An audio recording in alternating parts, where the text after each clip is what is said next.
Hello everyone, I'm Dirk. I'm one of the developers who worked on a new feature which is released, and that is called shadow testing. Shadow testing lets you de-risk the rollout and deployment of a new candidate instance into production without actually affecting the production system. The way it works is that with the shadow test, all the inputs sent to a baseline instance, typically your production endpoint, also shadowed to a new candidate instance, which could be your new improved routing algorithm. And then after a given period of time, or if some other termination condition met, then you'll just look at the results, see if your new version performs good enough on live production data. And if that's the case, you're promoted to production. And since I've spent quite some time over the last couple of weeks on that feature, I'll just give you a quick tour. We're here in the NextMove Cloud, and we have a hypothetical company called the FarmShare business, and the FarmShare business wants to bring goods produced on a local farm to customers that are interested in consuming these goods, maybe folks living in big cities. We have a number of decision optimization problems here. One of these is a vehicle routing problem, and our vehicle routing problem has a production instance, so it's already deployed and uses NextRoute internally, but there's a new staging instance that has a new version of that vehicle routing solver configured, and now we want to make sure it's good enough for production, doesn't have any problems, and is actually as good as our initial experiments suggests it'll be. We created a batch experiment already, and that suggests that the staging algorithm is indeed better in terms of the value function, but also in terms of custom metrics that are relevant to vehicle routing problems, such as the number of unplanned stops.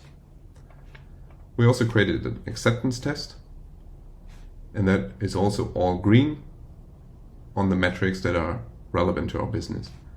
And now the next step is to create a shadow test and just run it alongside production. So we create new shadow test. And by the way, this can also be done using the HTTP API or our CLI.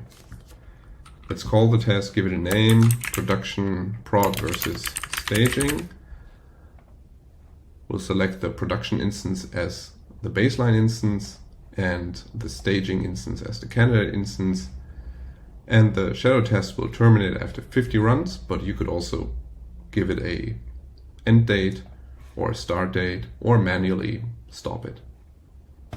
Let's create it. Now it's already started, but we don't have any runs yet. So let's create some.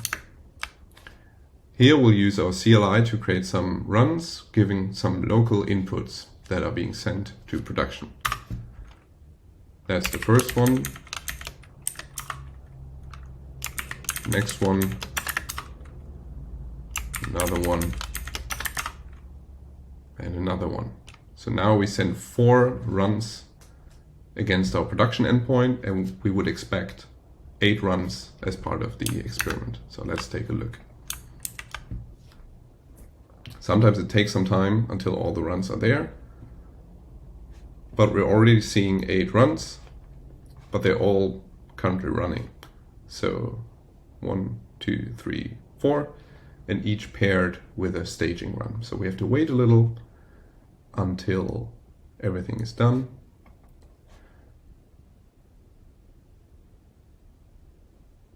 There we go.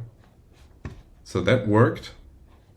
And we see also as part of our shadow run, the value is indeed a bit smaller, and we can look at the same custom metrics here.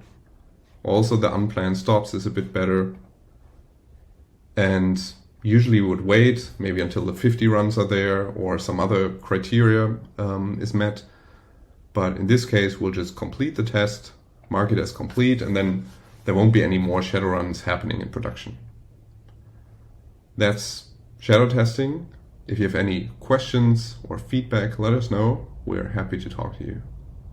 See you next time. Bye.